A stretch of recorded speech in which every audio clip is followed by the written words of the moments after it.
What's up, Deckers? This is Mikhail Casanova coming at you with another episode of Decked Up, a Steam Deck and Gaming and Tech podcast. Today, I want to talk to you guys about this week in gaming because a lot is happening in a way, but I think more so in the sense of we have a major game that's going to be dropping this week, which is only a couple of days away at the time of this recording, and that is none other than Resident Evil 4 Remake. As you guys know, like when the game...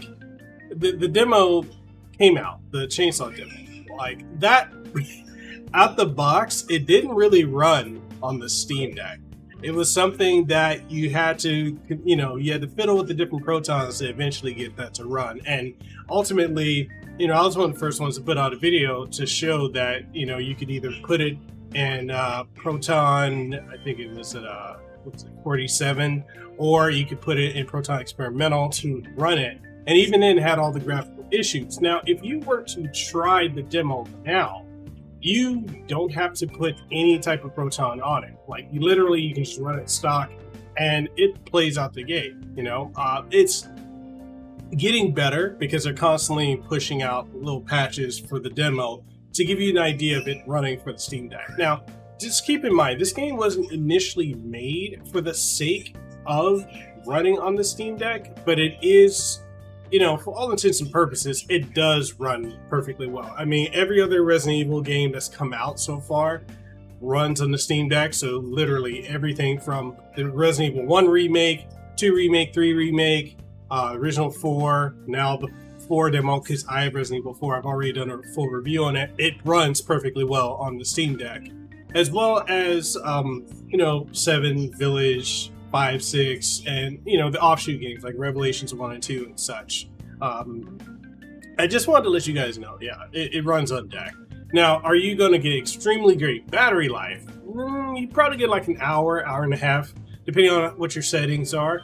It doesn't really maintain 60 frames per second all the way throughout. Like, there are times when occasionally it will dip down to like 40, and on really rare occasions they'll jump down to like 30 frames per second. But it's kind of, I feel they're going to patch that as it comes out, either day one, because since, those of us who've had review copies, it has really, in my opinion, it's gotten a lot better than when the demo came out. So, yeah, if you're looking at picking up Resident Evil 4 Remake on Steam Deck, then yeah, you're going to be fine. You won't have to do any type of tinkering unless you want to use stuff like cryo utilities or other things like that to get better performance out of it, which you can definitely do.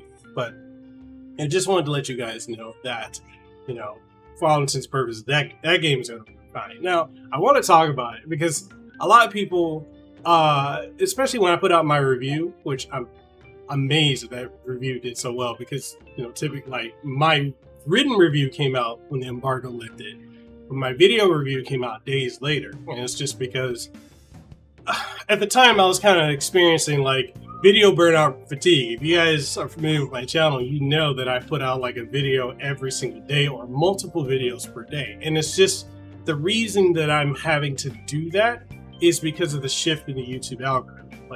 YouTube is if you do one video a week, before it used to be you just need to do 1 to 2 videos a week, or just 1 video a week, or 1 video a month. Now, because YouTube is trying to compete with TikTok and also Instagram, they're trying to, they've shifted their algorithm to you have to put out numerous content per day. And it's interesting because in many ways it helps and hurts my channel, because the way it helps is it's more content, more uploads, which means they're going to push it. So eventually it's like throwing shit at a wall, figuring out what will stick.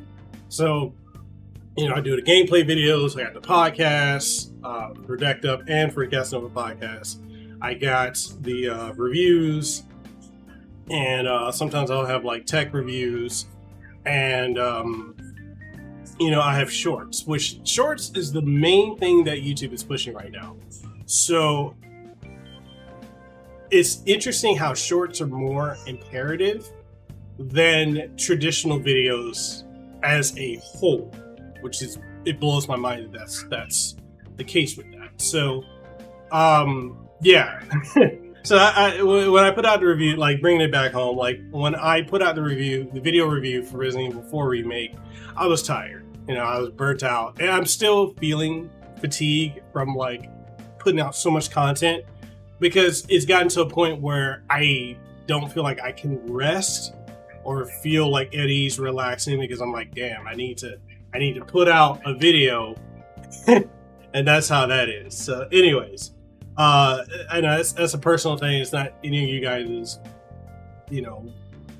problem to deal with, but this is something I wanted to put out there. So, but yeah, I wasn't expecting the video to do it well. Now it's done as of this recording like over 5,000 views, outdoing even Noisy Pixel, which is crazy. Noisy Pixel is one of the most trusted outlets out there. And the fact that it outdid them, that's crazy. Like I'm blown away that it's done so well with them. Done like outdid them. Not that I'm competing with them, but it's just crazy because I'm like, I don't think I've ever outdone Noisy Pixel before. That's crazy. But I think for a lot of people, like a lot of outlets, they'd be in the tens of thousands and hundreds of thousands, and it really YouTube is kind of like look at power scaling, right? Wherever you are, that you're good for where you're at. So for me doing that with Resident Evil 4 Remake's review, it's pretty good. So let me bring it on back home. I went off on a little bit of a tangent, but yeah. Anyway, so it did good. The game runs great. I played it on both PlayStation 5 and, having the PlayStation 5 version also gives me the PlayStation 4 version, which I ran that on my PlayStation 5. And, both versions run very well. So PlayStation 5 version, you get 4K 60 with HDR. And if you want to turn on additional features like the additional hair texture for Leon, as well as like the ray tracing and such like that, you can. It just the ray tracing will drop the frame rate. Whereas on PlayStation 4, it's checkerboard, 4K checkerboarded, not true 4K, but 4K checkerboarding, and you do, it runs at 60 for the most part. It's not as consistent. Like the PlayStation 5 version is a lock 60, the Xbox Series X version is a lock 60, the Series S and the PlayStation 4 version fluctuate with their frame rate. So I guess that's a better way to look at that. And then you've also got the PC port. So the PC port, like I ran it on my gaming laptop that I have here, my gaming desktop, flawless. I can get over 60 frames. So I did 120 frames on both platforms, or both devices rather. And then when it comes to the Steam Deck, like I said, mostly 60, but then it drops down. But the performance is great. That's yeah. So if you're considering picking it up, that's a great place. And also, if you're gonna pick it up, if you prefer using like what's this Humble Bundle or CD Keys or Games Planet, or if you want to use Green Man Gaming or Game Billet, any of these outlets, I'll have links for all of those if you want to pick it up on PC. That way you'll get like a substantial discount as opposed to paying full price. Many of you probably already pre-ordered it, but if you want to get it at a substantially lower price, then that's where you want to get it for PC. Now, if you want to pick it up on console, physically or digitally, I think PlayStation can't really get it digitally except for through them, but if you want to pick it up, then I'll have Amazon affiliate links as well as GameStop and Best Buy affiliate links as well if you want to pick it up through them. And, no additional cost to you guys. It helps out the channel. And also, because I'm part of the Capcom Creator program, I also have the Capcom store. So if you guys want to purchase it through there, then yeah, you can get it through there too. I'll leave a link for you for that as well. Now, outside of Resident Evil 4 Remake, which is the biggest game of the month, bar none. There's no game bigger than that because it's kind of, well, actually, I take that back. Because next week we're gonna have The Last of Us Part 1 remake on, or yeah, technically it's a remake, for PC that's going to be dropping out. Now, I am getting my review copy probably, if not later on today, then tomorrow. So I'll start working on my review for that. But I'm excited for that, to let you guys know how that runs on the Steam Deck as well, because I know a lot of people are excited to pick that up. And hopefully, with that doing well, which that should sell better than Returnal. Even though Returnal is a great game, it came out of the gate not working that great on Steam Deck.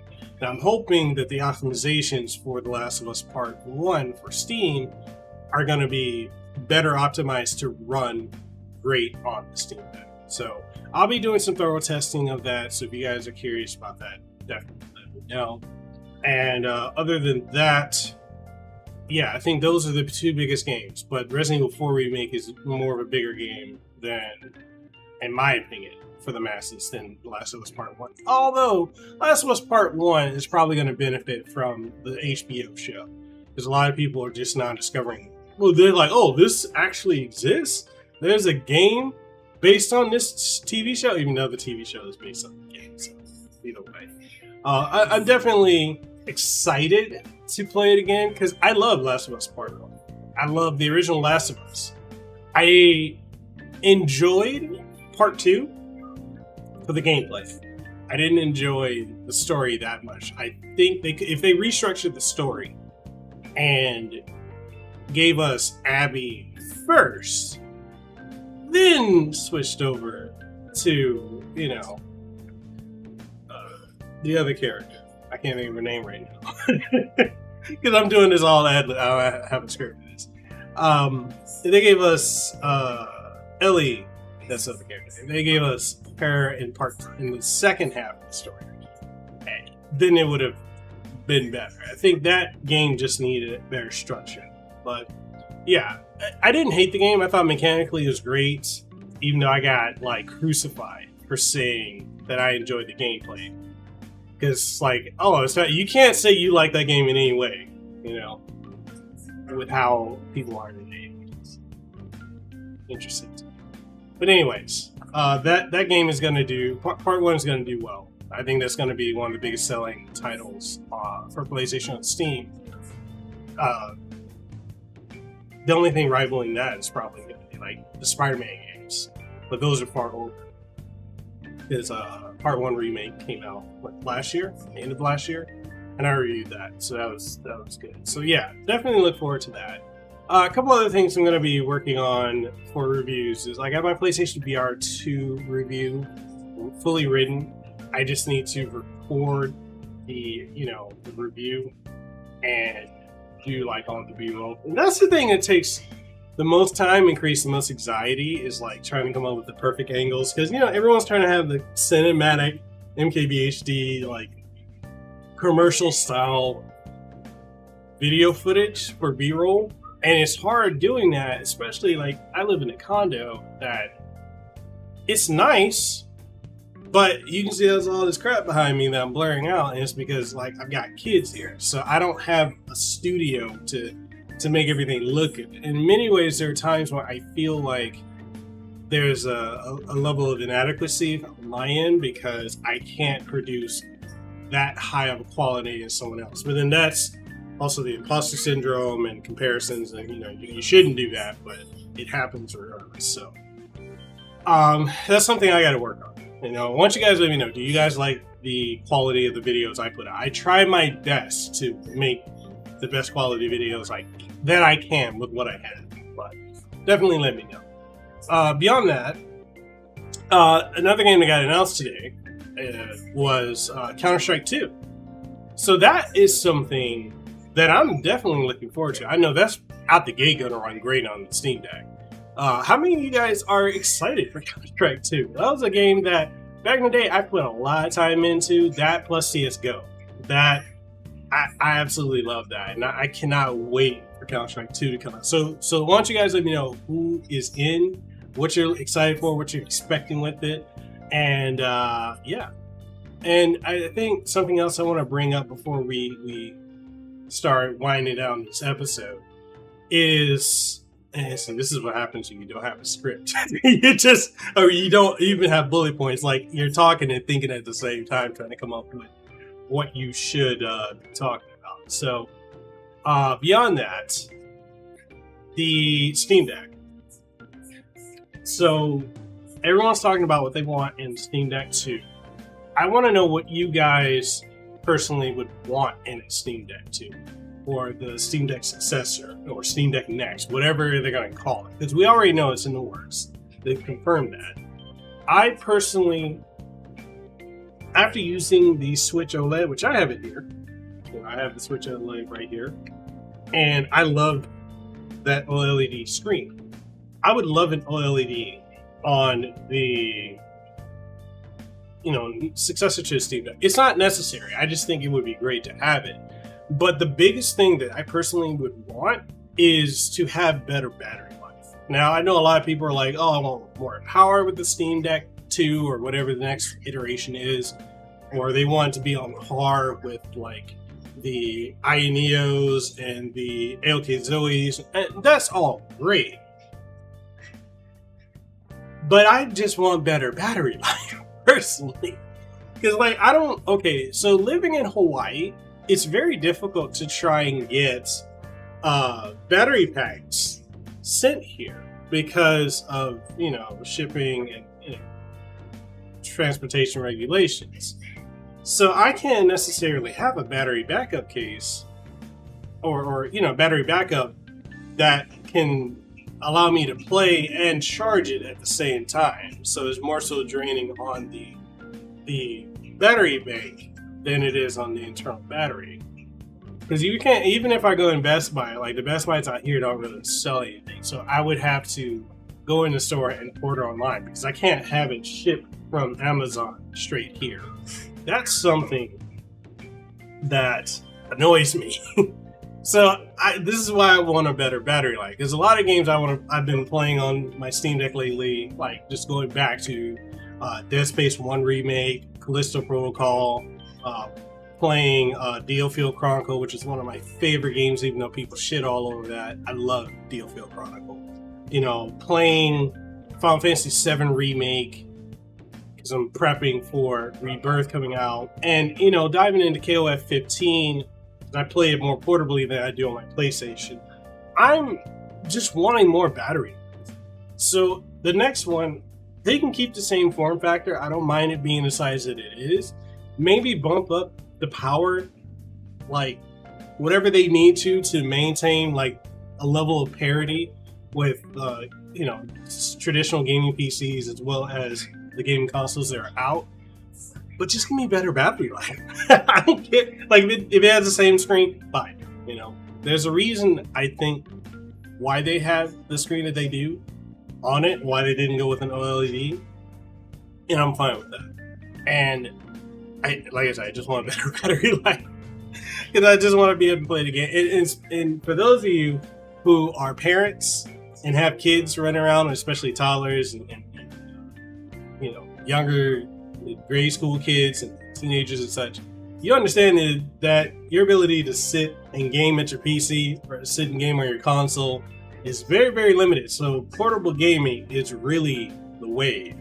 So if I can have a better battery life and not have to feel like, damn, I played this for like half an hour and I need to plug it in so it can charge, then I'll be so grateful to have just better battery life. So that's why I'm at. I know I'm repeating myself, but that's really the only thing I want is better battery. But all that being said, oh god, Sue, I gotta update the storage. I need to install like a 2 terabyte drive in my Steam Deck because I'm filling it up. And a lot of people would be like, why don't you just download, play one game, delete it off, and go. I like having everything right then and there because I don't want to have to sit and wait for it to download. And I just want to pick it up and it'd be ready to go. So yeah, that's it. I do have some other things I'm going to be working on for the channel. So JSOX has actually sent me several packages. So I've got several things I'm working on that I'm going to be doing videos on. They sent me their travel backpack along with like a travel power adapter that also has an HDMI in it, so I can HDMI out to TV. And it's all in like a unique little like charging brick type thing. So it's really cool. I've had that for a little bit. They sent me a bunch of skins and a travel case, which I'm going to do videos on those. And I believe the mod case is coming, but they had sent that months ago, but they screwed up on the zip code. So whenever it got here, the postal service would actually turn it around and send it back because they put the wrong postal service. And by the time that JSOX had notified me for me to go and contact the postal service, it was a bit too late. So I'm like, all right. So now I'm getting everything. I'm getting it late, but it's still in. So I got a bunch of skins, which I'm kind of sad. I got to take off my Gundam skin because I'm like, I love the way that looks, but JSOX sent me a bunch of the skins. Not only them, but there's Play Vital. They sent me a bunch of Steam Deck accessories too.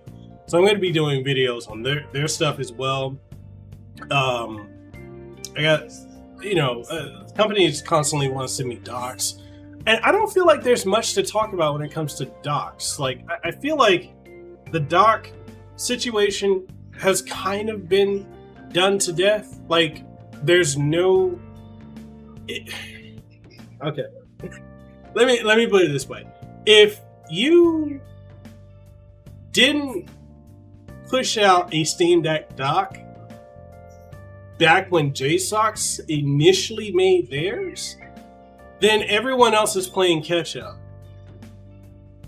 Granted, people are going to buy whatever dock is the cheapest and most available. But the reality is everyone's playing catch up. Now there is a dock, and I'm trying to think, what is the name of this? Gojo dock. So there's them, and I believe there's another company that basically has the same OEM as Gojo dock. And what I like about this dock is the universality of it, because it can double as working on the Steam Deck, and it works on the Switch.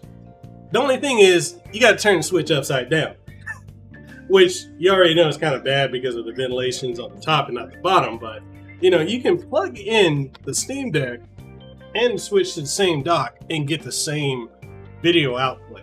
So I do like that. And that's probably the dock, because that's the main dock that I have set up over here at my in my living room. Because I use a Steam Deck, my wife has her Steam Deck. Sometimes she'll play on the TV, I'll play on the TV, and then like if we want to play the Switch for like Mario Kart, Mario Party, then we'll pull that out and play it. And just not having to pull out a Switch dock and clutter up, like it's just so many things plugged in. We can just pull that out, put it there, and we're good to go. So that right there already for me puts that dock above the official dock, which I love it, and that's what I have set up in my, well, this is kind of my primary setup now, but it's technically my secondary, but it's my primary because I'm always out here with my daughter. So I've got the official Steam Deck dock here, and I use that here. And then in the bedroom, I use the M.2 JSOX dock, which I could do a lot more with that, but I don't care for constantly having to go to desktop mode to mount it. And I know there's scripting, but the scripting for me doesn't always automatically work. So I don't know. But anyways, that's that. So as far as the docks, like I said, if you weren't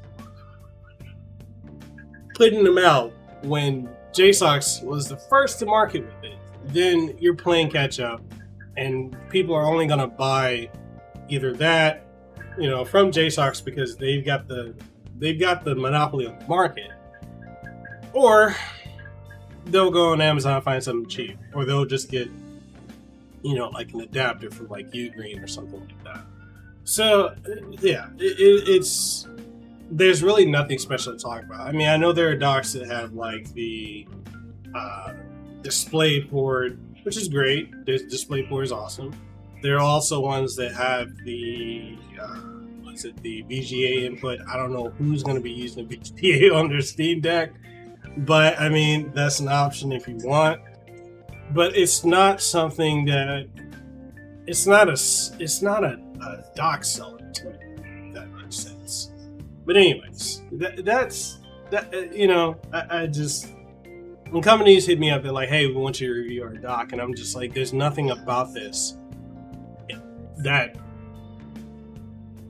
separates it from anything else other than you have a VGA. And what's special about that?" So I don't know. That's just how I feel about it. I'm like, there's nothing special about it. So other than that, the main thing as far as like Steam Deck accessories, I'm looking forward to checking out is I want to check out that Ghillie Kit controller, because now that's actually being sold at Target. So I'm going to be picking that up. I reached out to Ghillie Kit and they never got back to me. I'm assuming they don't want to work with me, or they're just, it just fell where it fell. But I'm going to be picking it up and doing a review on that because I really want to review that, and I think that's a controller I would positively want to use with the Steam Deck. And then there's also the one from 8-Bit Do.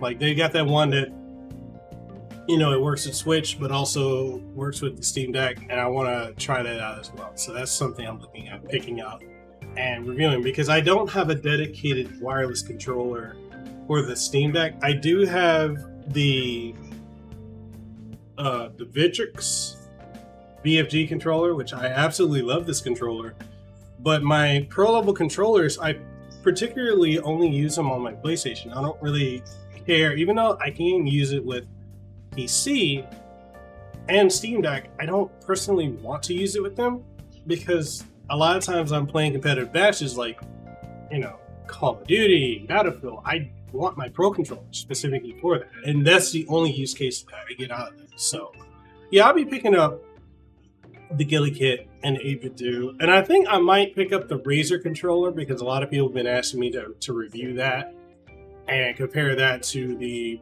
Victrix Pro BFG as well as the PlayStation DualSense Edge. We'll see. It's an expensive controller. If I can buy it in GameStop, it'd be great. But we'll see. Anyways, the last thing I want to bring up before we end this episode of Decked Up is: are there any guests you would like to see on the show that I haven't already had, or if there are guests that I've already had on the show that you would like to have, see back on? And how frequently would you like to see episodes? Once a week, or a midweek episode and an end of the week episode, or a beginning of the week, middle of the week, and end of the week? I can do that. And do you like this format? There's no script. I'm just talking. There's a lot of which is bad. I'm gonna edit that out. I'm not gonna edit it out. Just let me know in the comment. If you're watching the video version of this on YouTube, then comment down below and let me know what you think. Or if you're listening to it on any of the major podcasting outlets, then again, let me know. So all that being said, I hope you guys have enjoyed this episode. I know it's different than the others that I've done, but I really wanted to talk about these topics. And if there's anything you want to pick up, or Steam Deck accessories, games, and such like that, make sure you check the links in the description. And all that being said, I'll catch you guys on the next one. Stay safe, be blessed, have aloha, see you around. Peace.